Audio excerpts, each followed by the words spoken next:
I never wanted him, until the night my best friend's husband said something he shouldn't have said.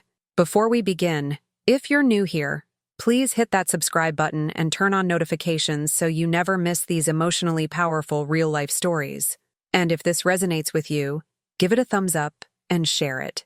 Your support truly matters. Now, let's get into what he said that night in the kitchen. My name is Lauren. I'm 31 years old, and 6 weeks ago, my best friend's husband said something to me that I can't unhear, can't forget, and can't figure out what to do with. This story takes place in a kitchen late at night, in those quiet moments after a party when most people have gone home and the house feels suspended between the energy of celebration and the stillness of night. It's about words that should never have been spoken. About a confession I never asked for and didn't want to hear. About how a single sentence can rewrite your understanding of someone you thought you knew, of yourself, and of boundaries you believed were unbreakable. Before that night, I was certain about who I was and what I was capable of feeling. I was certain that some people were so clearly off limits that attraction to them was literally impossible. I was wrong about all of it. My best friend Autumn and I have been close since we were roommates in college over a decade ago. We met during freshman orientation, were randomly assigned as roommates, and by the end of that first semester, had become inseparable. She's the kind of friend who knows all your histories and still chooses you. The person you call first with good news or bad. The relationship that survived distance and life changes, and all the things that usually fracture friendships formed in your early 20s. We've been through everything together. Terrible boyfriends and wonderful ones, family crises and career changes. The messy process of becoming adults who have some idea what they're doing with their lives. Autumn is the sister I chose, the person I trust more than almost anyone, the friendship that anchors my life in ways I sometimes take for granted, because it's always been there. Autumn married Ben 4 years ago after dating him for 2 years before that. I'd been at their wedding as maid of honor, had watched them exchange vows, and genuinely believed they were building something beautiful and lasting.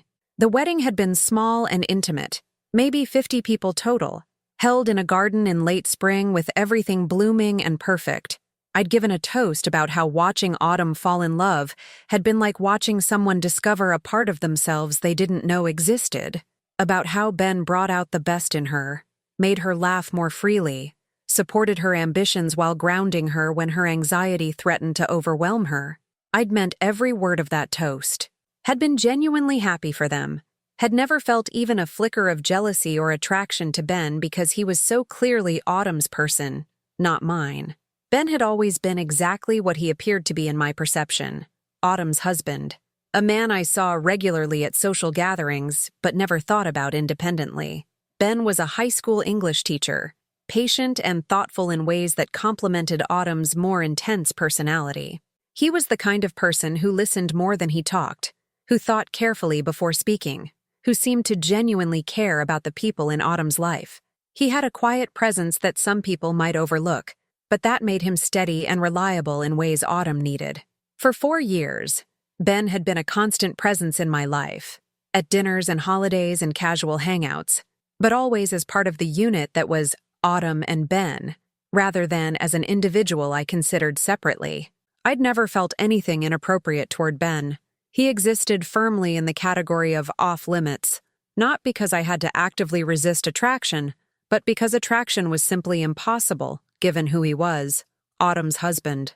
That was his entire identity in my world. A categorization so complete that noticing him in any romantic way would have been as unlikely as suddenly being attracted to my own brother. The boundary was that clear, that established, that unquestionable. I'd been around Ben hundreds of times, at their house for dinners, at parties and gatherings, on the occasional group vacation when several couples would rent a house together. I'd had countless conversations with him about books and teaching and politics and all manner of topics, but none of those interactions had ever felt charged or significant beyond normal, friendly discourse. Ben was Autumn's Ben. That was all he could be, until it wasn't. Until 6 weeks ago when Ben said something that made all my careful categorization collapse. Until words spoken in a quiet kitchen late at night changed how I saw him, how I saw myself, how I understood the dynamics of our relationships. Until I discovered that boundaries I thought were absolute were actually far more permeable than I'd believed. It happened on a Saturday evening in early November. Autumn had organized a dinner party at their house. Nothing formal, just 10 close friends sharing food and wine and conversation. Autumn loved hosting, was good at it in ways I envied. She'd create these effortless evenings where everyone felt welcome and comfortable, where conversation flowed naturally, where the food was always delicious and the wine always plentiful. This particular evening had been especially lovely, one of those perfect gatherings where everything comes together just right. The dinner itself had been at their large dining table. All 10 of us crowded around it with candles and good dishes and multiple courses that Autumn had somehow made seem easy, even though I knew she'd been cooking all day. The conversation had ranged from serious discussions about politics to ridiculous debates about which superhero would win in various matchups. The kind of evening where you laugh until your face hurts and feel grateful for friendship and community. After dinner, we'd migrated to the living room for dessert and coffee. Then gradually the party had started to wind down. Around 11, people began making noises about needing to get home. Early morning commitments, babysitters waiting, the usual reasons people leave parties even when they're having a good time. By 11:30, everyone was gone, except me. I'd lingered to help Autumn clean up, something I always did after parties at her house. It was our rhythm, established over years of friendship. She'd host and cook, I'd help clean, we'd decompress together about the evening while putting the house back in order. We'd done this dozens of times and it always felt natural and comfortable. A way to extend the evening just a bit longer, to have those best friend conversations you can't have when other people are around. But that night, Autumn was exhausted. More exhausted than usual, fighting off a cold she'd been battling all week and probably shouldn't have hosted through. I'd noticed during dinner that she kept rubbing her temples like she had a headache, that she'd been drinking water rather than wine, that she'd disappeared to take cold medicine at one point. She'd pushed through to be a good host, but by the time everyone left, she was clearly done. Around midnight, after we'd cleared the dining table and loaded the dishwasher with the first round of dishes, Autumn announced she was going to bed. "I'm sorry to abandon you," she said, her voice hoarse, "but I'm completely wiped. Do you mind finishing the kitchen? Ben can help. He's just walking the Johnsons to their car." I told her, of course not, to go rest, that Ben and I could handle the remaining dishes and locking up. Autumn hugged me goodnight, thanked me for always being there, and disappeared upstairs. I heard her footsteps on the stairs, then the bedroom door closing, then silence. The house settled into that particular quiet that follows parties, the absence of voices and laughter making the space feel larger and emptier than it actually was. I was standing at the sink, washing the last of the wine glasses by hand because Autumn had nice crystal that couldn't go in the dishwasher, when I heard Ben come back inside. Heard him lock the front door, turn off the porch light, move through the house turning off lamps and checking that everything was secure for the night. Normal end-of-party routine that I'd witnessed dozens of times, the house settling into its nighttime state. I expected Ben to either help me finish the dishes or say goodnight and head upstairs to join Autumn. Expected the evening to end the way it always ended. Casual farewells, plans to see each other soon, nothing remarkable or memorable. Just another evening in a long history of evenings with people I considered family. But Ben didn't help with dishes or say goodnight. He walked into the kitchen and just stood there in the doorway. I could feel his presence even though my back was to him, could sense him watching me. Something about the quality of his stillness made the hair on the back of my neck stand up, made me aware that this moment was different from the hundreds of similar moments we'd shared over 4 years. The silence stretched long enough to become noticeable, uncomfortable even, long enough that I started to wonder if something was wrong. I turned around, a clean wine glass still in my hands, water dripping onto the floor unnoticed. Ben was standing in the kitchen doorway, lit from behind by the hallway light so his face was partially shadowed. But even in the dim light, I could see his expression was strange. Not quite anguish, but something close. A vulnerability that was almost painful to witness. Something raw and unguarded that I'd never seen on his face before in 6 years of knowing him. "Are you okay?" I asked, setting down the glass and drying my hands on a dish towel. "You look upset.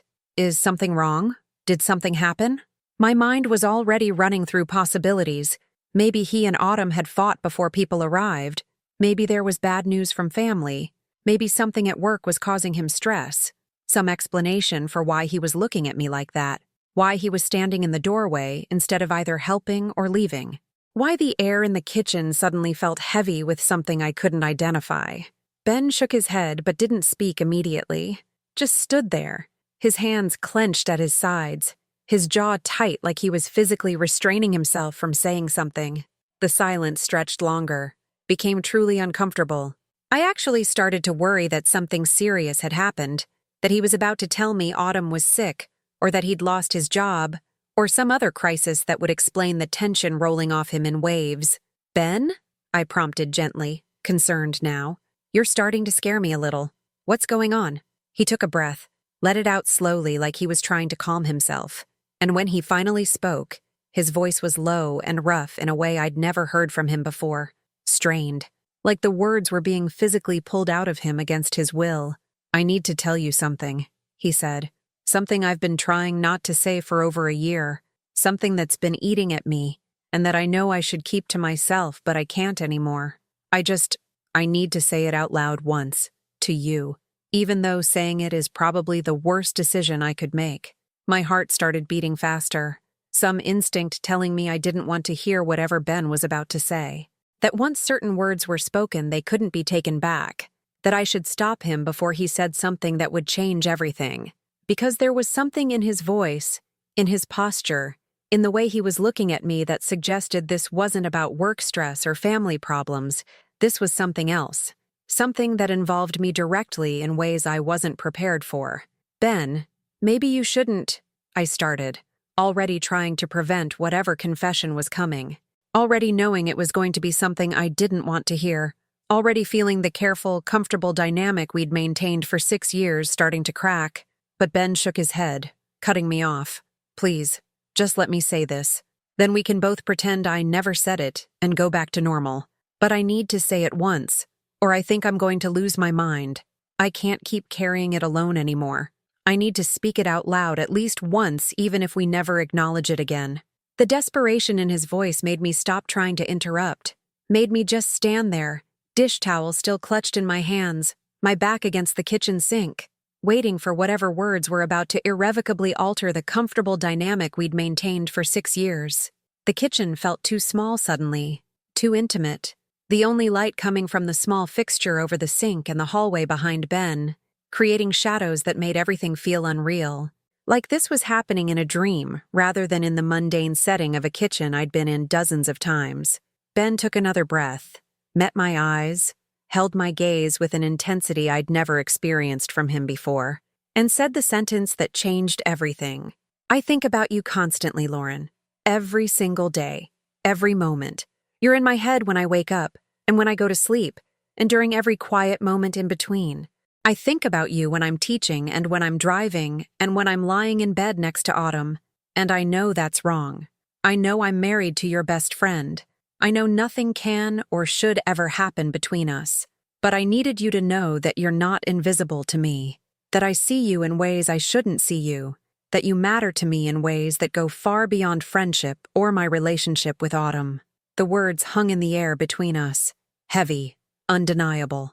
Impossible to misinterpret or explain away as anything other than what they were. Ben had just confessed feelings for me, had admitted to thinking about me constantly, obsessively even, had essentially told me that his marriage to my best friend coexisted with an emotional attachment to me that he'd been hiding for over a year. The world tilted. I actually had to grip the counter behind me to steady myself, because my legs suddenly felt weak. My heart was racing so fast I could feel my pulse in my throat. My hands were shaking, the dish towel dropping to the floor unnoticed. My mind was racing, trying to process what I'd just heard and what it meant, and how I was supposed to respond to a confession I'd never anticipated and didn't know how to handle. "Ben, you can't," I managed finally, my voice barely above a whisper. "You can't say things like that. Autumn is my best friend, your wife. You can't tell me you think about me constantly when—" "I know," Ben interrupted, his voice still rough with emotion. "I know exactly how wrong it is. I know telling you was selfish. I know it puts you in an impossible position. But Lauren, I've been carrying this for over a year and it's destroying me. Pretending I don't feel what I feel. Acting normal when being in the same room with you makes my heart race. Watching Autumn talk about you, confide in you, love you as her best friend while I'm sitting there thinking things I have no right to think. Wanting things I absolutely cannot have. He took a step into the kitchen, still not close but no longer separated by the doorway. Do you know how many times I've wanted to text you? He continued, the words coming faster now like a dam had broken. Not about logistics for some party or casual friendly conversation, but just to talk to you. To know what you're thinking about. To be part of your day in ways I'm not entitled to be. Do you know how many times I've had to stop myself from finding excuses to see you without Autumn there? How many times I've caught myself watching you at gatherings and had to consciously look away before anyone noticed? How many times I've analyzed our conversations looking for any sign that you might feel something too? The confessions kept coming, each one making the situation more impossible. Making it clear this wasn't a passing attraction or a momentary weakness, but something Ben had been actively struggling with for months. Something that had apparently consumed him to the point where keeping silent had become unbearable. Something that had been growing and intensifying while I'd been completely oblivious, seeing Ben as nothing more than Autumn's husband. When did this start? I asked, my voice still shaky. When did you start feeling this way? Ben ran his hands through his hair, clearly agitated. I don't even know exactly. It wasn't sudden. It was gradual. Little moments over time that accumulated until one day I realized I was looking forward to seeing you more than was appropriate. That I was thinking about you when you weren't around. That Autumn mentioning you would make my heart skip. That I was finding excuses to be in rooms where you were. Small things that individually meant nothing but together meant everything had changed for me. He paused, his expression tortured. I remember the moment I consciously acknowledged it to myself. It was about 14 months ago. We were all at that restaurant celebrating Autumn's promotion. You were telling a story about something that happened at your office, and you were so animated and passionate, and I caught myself just staring at you, really seeing you, and I realized I wasn't listening to your story anymore. I was just watching you, thinking about how alive you looked, how much I wanted to know everything you were thinking and feeling. And that's when I knew I was in trouble. That's when I realized I'd developed feelings I absolutely should not have. The detail of his confession made it more real somehow, made it clear he'd been carrying this specific awareness for over a year. That this wasn't him misinterpreting a momentary attraction but a sustained emotional attachment he'd been fighting. I tried to make it go away, Ben continued. I swear I tried. I started avoiding you when I could, made excuses when Autumn wanted to invite you over, tried to create distance. But that just made it worse. Made me think about you more. Made every interaction we did have feel more intense because they were rarer. And Autumn noticed me being weird and asked what was wrong, and I couldn't tell her the truth, so I made up stress about work, lied to my wife about why I was acting strange, added lying to all the other things I was doing wrong. I'm not telling you this because I expect anything, Ben said, his voice softer now. I'm not asking you to leave your life or for me to leave mine. I'm not suggesting we act on this or betray Autumn. I just needed you to know. Needed to stop pretending you're just Autumn's friend when the truth is so much more complicated. Needed to say it out loud once before it destroyed me from the inside. Stop, I said, finding my voice finally. Finding some measure of strength even though my entire body was shaking. Stop talking. Stop telling me things I can't unhear. Stop putting this on me when I never asked for it and don't want to carry it. This isn't fair, Ben. None of this is fair. Ben's expression shifted to something that looked like shame, mixed with desperate hope. You're right. I'm sorry. This was selfish and wrong, and I never should have said anything. I'll go. We'll pretend this conversation never happened. I couldn't keep it inside anymore. The weight of it was crushing me. He turned to leave, and I should have let him go. Should have ended the conversation there before any more damage was done. Should have said nothing else and let him walk away and then figured out alone what to do with the information he'd just dumped on me. But I heard myself speaking before I'd consciously decided to. Do you love Autumn? The question stopped Ben in his tracks. He turned back to face me, his expression tortured in ways that made him look older than his 33 years. Yes, I genuinely love my wife. That's what makes this so impossible. I'm not unhappy in my marriage. Autumn is wonderful. Our life together is good. I love her laugh and her intelligence and the way she sees the world. I love building a life with her. But you? He stopped himself, shook his head. This isn't about Autumn being insufficient. This is about you being something I didn't expect and don't know what to do with. You've become important to me in ways that exist alongside my love for Autumn, rather than replacing it. You're saying you love your wife but also have feelings for me, I said slowly, trying to understand what he was actually telling me. That both things exist simultaneously. That you can be committed to your marriage while also wanting something with me. Yes, Ben admitted. And I know that sounds like a terrible excuse or like I'm trying to have everything, but it's the truth. My feelings for Autumn are real. My feelings for you are also real. And they exist in this impossible space where I can't act on one without destroying the other, where the ethical choice is to suppress what I feel for you and maintain my marriage, but suppressing it doesn't make it go away, doesn't make me stop thinking about you, doesn't make it hurt less. The kitchen suddenly felt too small, too intimate, too charged with confession and emotion that had nowhere to go and nothing to do except exist between us, changing everything, even though nothing physical had happened. I should leave, I said, needing to escape this conversation before it went any further, before any more words were spoken that couldn't be taken back. This conversation can't continue. You've said what you needed to say. Now we both have to figure out how to live with it.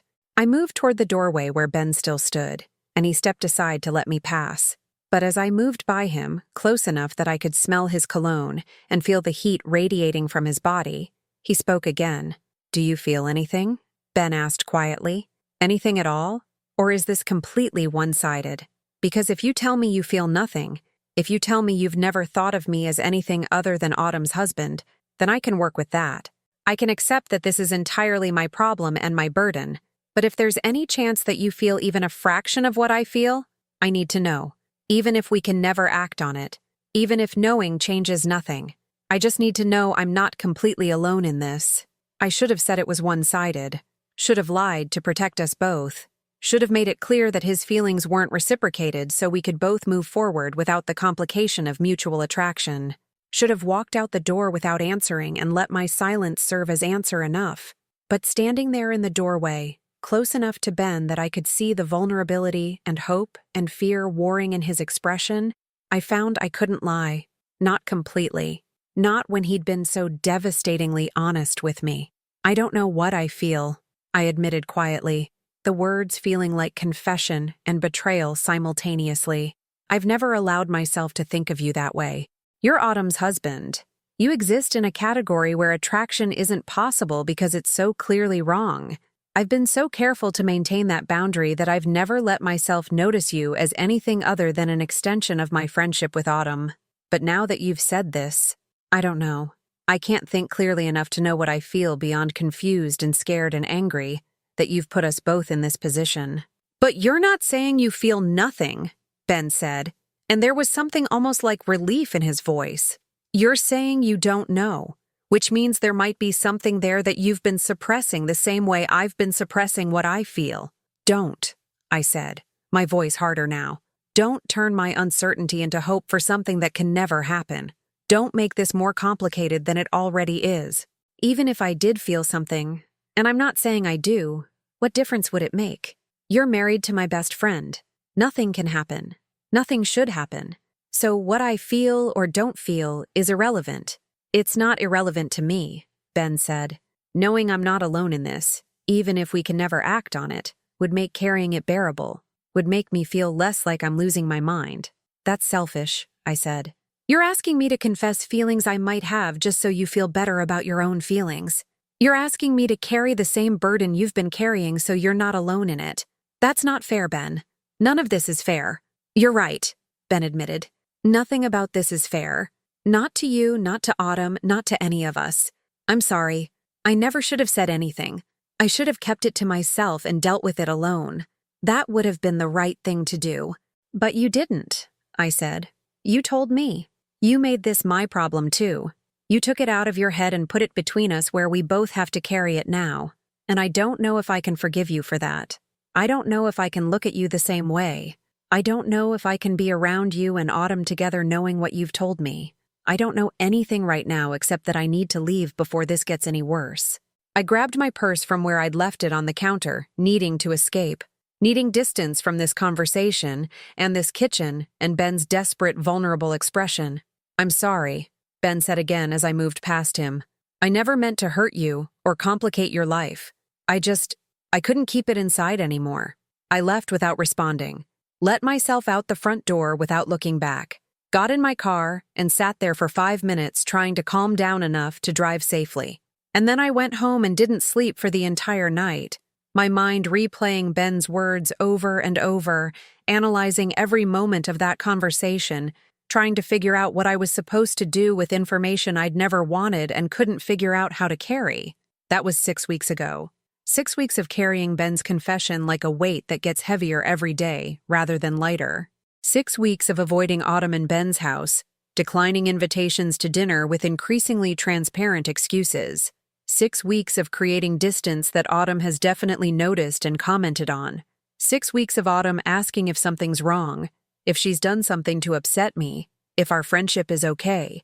6 weeks of lying and saying everything's fine when nothing is fine and I don't know if anything will ever be fine again. 6 weeks of feeling like the worst friend in the world because I'm keeping a secret from Autumn that directly impacts her marriage. 6 weeks of not responding to the single text Ben sent 2 days after that night. I'm sorry. I never should have said anything. Can we please forget it happened? Because I can't forget it happened. Can't unhear his words or unknow what he told me. Can't pretend Ben is just Autumn's husband anymore when I know he thinks about me constantly, that he's been struggling with feelings for me for over a year, that his confession wasn't momentary weakness, but accumulated desire he couldn't contain.